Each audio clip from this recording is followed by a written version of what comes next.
Bueno, estamos en Gaia, de este lado Gaia.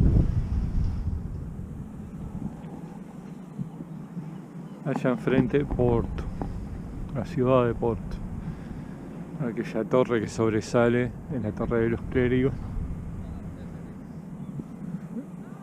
Y los 1001 puentes que lo cruzan. En realidad son 6 o 7 puentes. Porto es una ciudad que se lleva el crédito de lo que pasa acá atrás. En la ciudad de Gaia es en realidad donde están las bodegas, que tampoco es que se haga acá el vino, sino que acá se deja envejecer. El vino se hace desde este mismo río arriba, en la zona del Duero. Este es el río Duero. Se hace y se empieza a envejecer, se deja de cantar el vino en las barricas en la zona del Valle del Duero. Después se trae para aquí, para Gaia, donde hay para allá atrás muchas bodegas, que vamos a ver ahora cuántas hay, donde se deja envejecer el vino de Porto. El vino de Porto, que en realidad no es un vino para la cena, sino que es un licor, digamos. Es un vino que se le corta la fermentación al segundo, tercer, cuarto día, agregándole un alto contenido de alcohol. Entonces cristaliza el azúcar que trae la uva y queda un licor que es riquísimo. Idea de ingleses.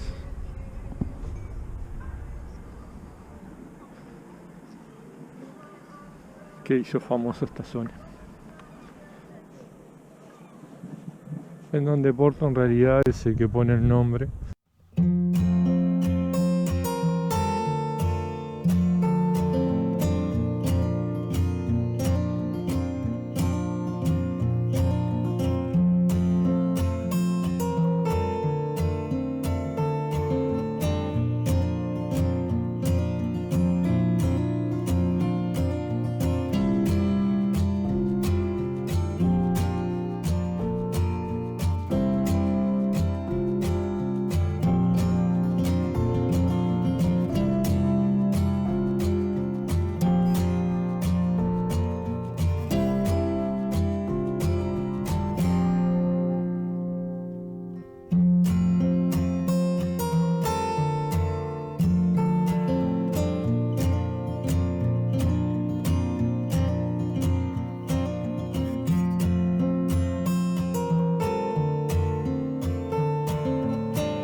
Esta era la zona donde pasaba todo en Gaia.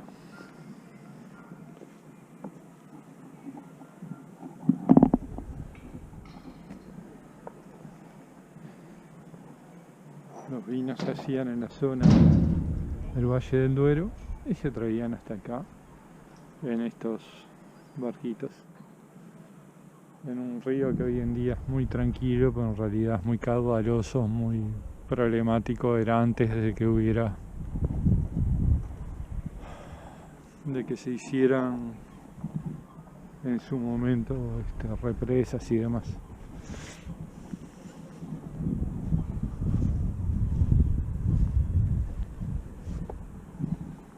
puente Don Luis I. Los barquitos. Porto.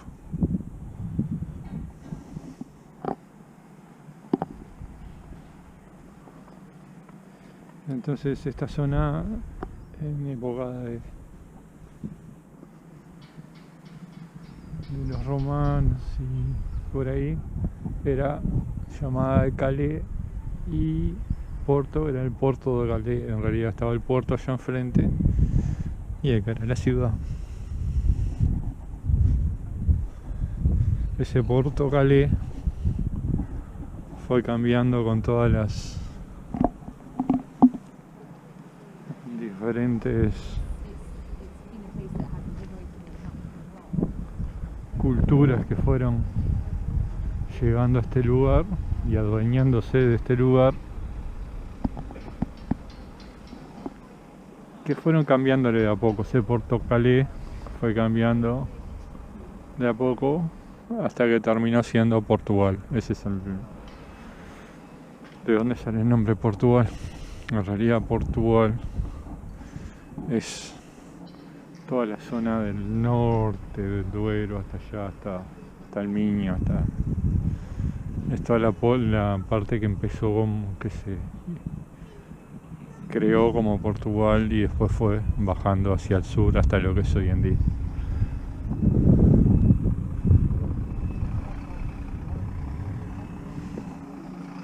Bueno, y decía la cantidad de bodegas que hay. Empieza acá, cada uno de estos cartelitos es una bodega.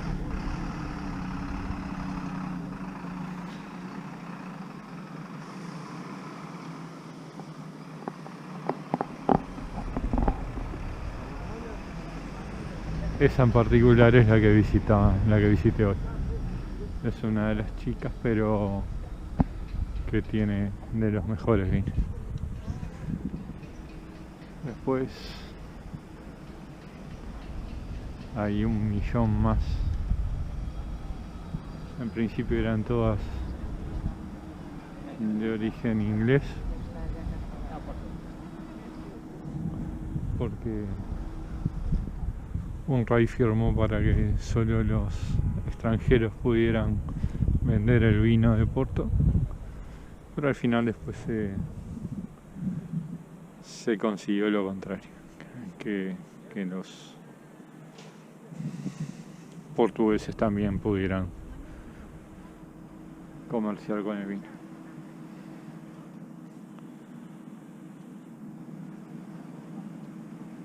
Sandeman es una de las más conocidas, Fonseca.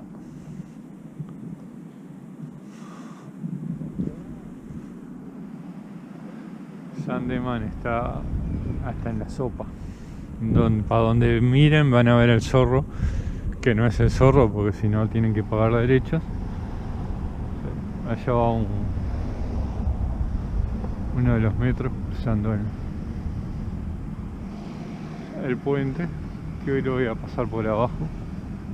Vamos a ver si da la memoria hasta que pase por abajo del puente.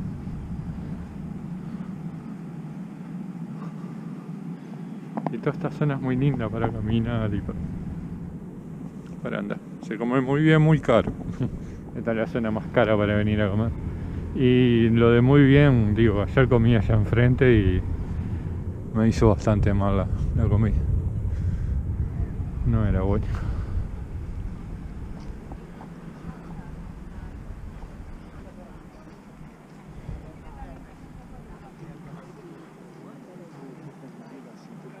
Hay todo decoraciones para Navidad, ya se viene fin de año, aunque todavía estamos a mitad de noviembre, ni llegamos a mitad de noviembre, pero ya están preparando todo porque por estos lados se festeja el fin de año con mucha fuerza, con pandemia y todo. La zona aquella de Porto, de todas las casitas iguales, es preciosa. Es algo increíble. Y se ve, no sé si se ve en el video, pero tiene una fuerza tremenda el río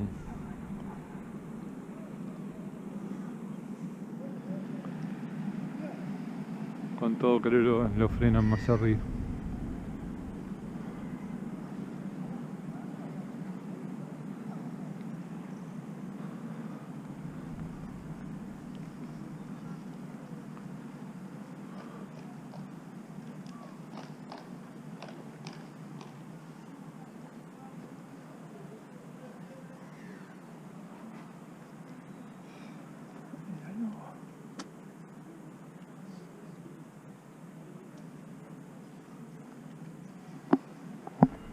Acá las gaviotas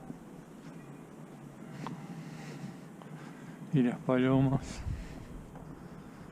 son comunes y te puede pasar que en tu mesa se le dé un bicho de estos por quedarse arriba. Y como me pasó en Lisboa, parece que le gustan los pasteles de Belén, le encantan. Fue sacar uno y se me tiró una encima.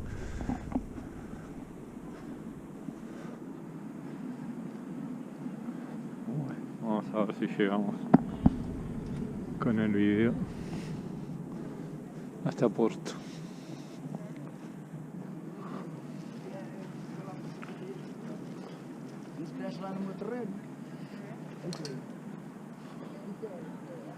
Subirlo por allá arriba es mucho más lindo, no sé, tenés una vista mucho mejor, pero vamos a pasarlo por ahí abajo.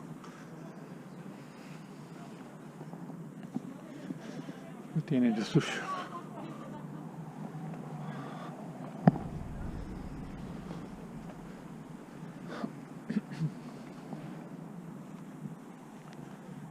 Es impresionante el puente este. Puente que no fue construido por Eiffel, que perdió esta licitación, sino por uno de sus discípulos que de hecho trabaja en otro de los puentes que está un poco más para allá, que sí hizo Eiffel, sí diseñó a Eiffel.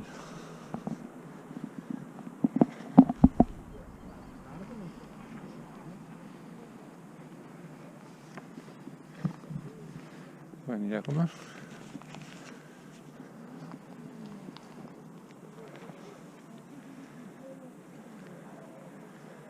Es algo impresionante. Y bueno, vamos a entrar en el puente. Aguas Festas. Gaia.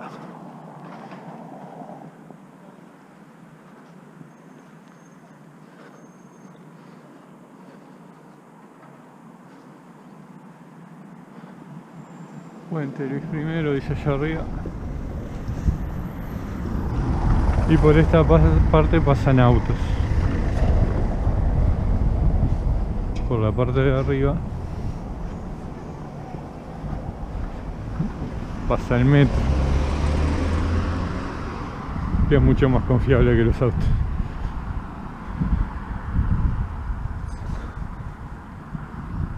Este río que nace en España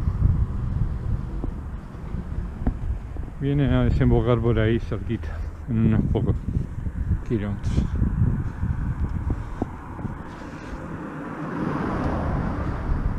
Muralla, siempre hay una muralla por acá y un funicular que vamos a usar, o elevador que vamos a usar para subir.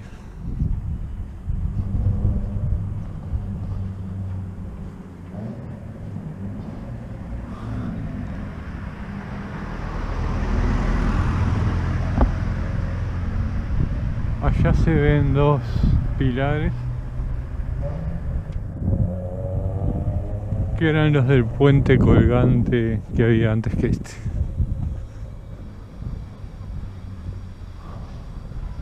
Hubo todo tipo de ideas para pasar con un puente este río, hasta que finalmente, dependiendo de lo que se usaba, ¿no?, en el tiempo. Allá se ve uno que era para el tren. Hay un paseo por el río, pasando por todos los puentes que no sé si se está haciendo en este momento por un tema de que no hay casi turistas. La pandemia, la verdad, el tema turistas bajó al límite de casi no se ve en los lugares que generalmente no se puede caminar.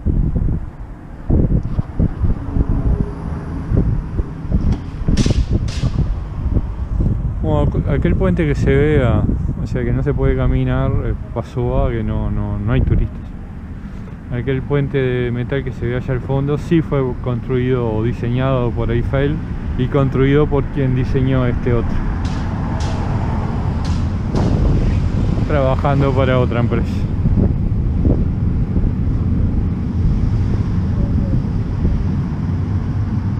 Bueno, intentaremos subir. Queda la imagen acá del Duero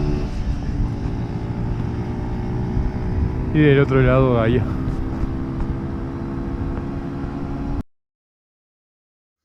Bueno, y aprovecho las imágenes, estos videos y fotos del puente Luis I y del Douro, o Duero en español, para hablar un poco de lo que fue el sitio de Porto. Hay toda una historia entre estas dos ciudades, entre lo que es hoy Vilanova de Gaia y Porto, que han estado enfrentadas militarmente, ¿no? Y viene todo de la época de nuestro buen amigo Pedro IV, y que arranca ya con su padre, Juan VI de Portugal. Juan fue un rey que tuvo 1.000.000 de problemas. En realidad su madre era la reina, pero la declararon que no tenía, mentalmente no estaba bien, entonces él terminó quedando como rey. Cuando murió la reina, finalmente al tiempo fue coronado.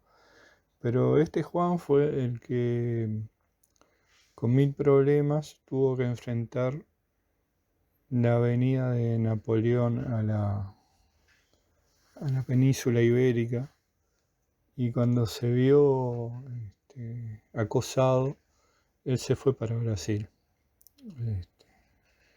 Hizo lo que cualquier rey hubiera hecho en su lugar para defender a su pueblo, salió corriendo. Se fue a Brasil y estableció en Río de Janeiro la capital de Portugal.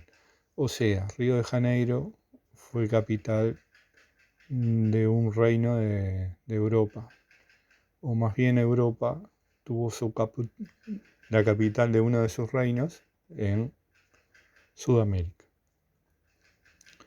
Don Juan se vino y Don Juan estaba cansado con una española que siempre trató de derrocarlo, tenía sus propias ideas de fundar un reino para ella o anexar Portugal a España, e incluso tuvo mucha importancia en que Juan terminara tomando Montevideo y uniendo la Cisplatina a Portugal, así que tiene que ver mucho con nuestra historia de esta gente también.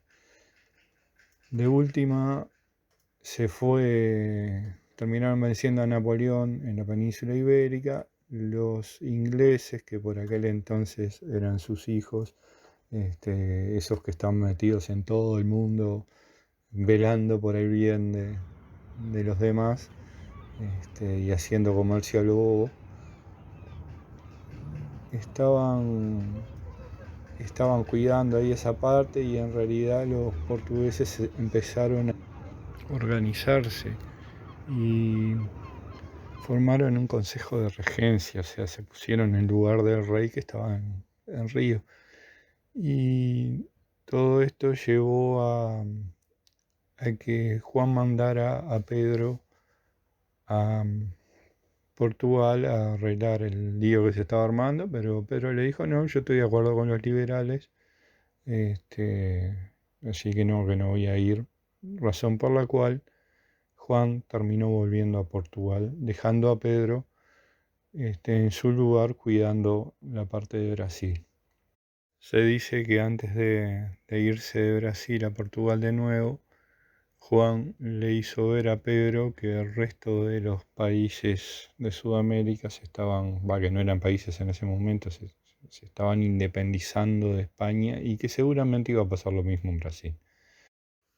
Pedro concurrió a una de estas reuniones independentistas y como todo no está demasiado claro, pero cuando vio que se le ponía fea la cosa, desenvainó su espada y gritó independencia o muerte. Eso es conocido como el grito de Ipiranga y es el principio de la independencia de Brasil. Él se autoproclamó emperador de Brasil y ahí quedó feliz con su lugar, sabiendo que iba a seguir teniendo buena relación con el reino de Portugal y como un imperio independiente. El tema es que se muere Juan y le correspondía a Pedro quedar en su lugar. Pedro no quería abandonar Brasil, entonces deja a su hija. María, su hija, era una niña, chica. Entonces lo que arreglaron fue que se casara con su hermano Miguel y que Miguel fuera regente hasta que la niña tuviera derechos. Con esto, o sea, Pedro abdica al reino de Portugal y deja a su hija María, que la verdad es que no tenía ningún derecho.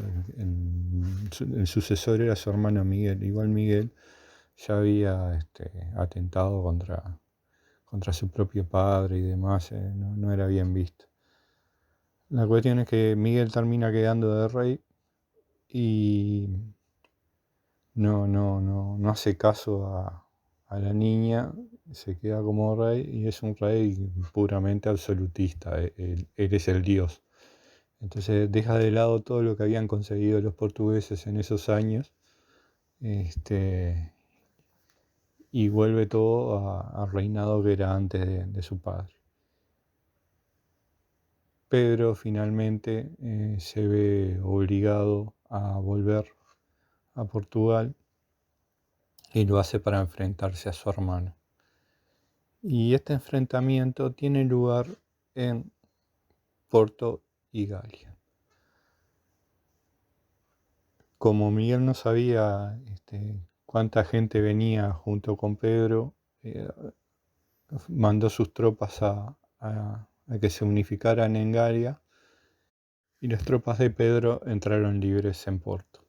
Ahora había una pequeña diferencia. En Porto con Pedro había 12.000 soldados y en Gaia con su hermano Miguel habían 60.000.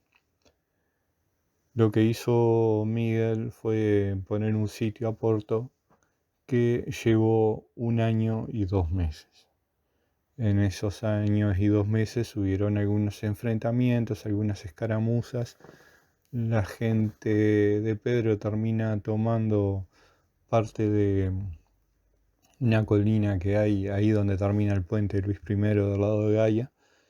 Y siguen así hasta que finalmente Pedro consigue ayuda de sus buenos amigos ingleses y demás y termina derrotando a su hermano y haciéndose cargo del reino de Portugal, reino en el que permaneció 3 días hasta que se murió.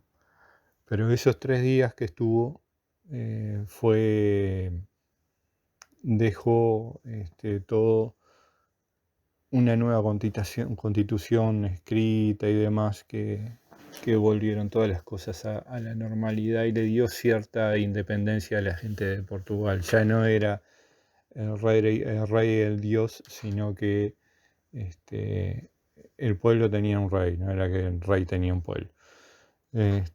Y hasta ahí fue un poco la historia de Pedro, que terminó muriendo en Portugal, siendo el emperador de Brasil. Al final en Brasil quedó su hijo, y que duraron poco tiempo también porque la independencia llegó a toda Sudamérica, incluso al Uruguay.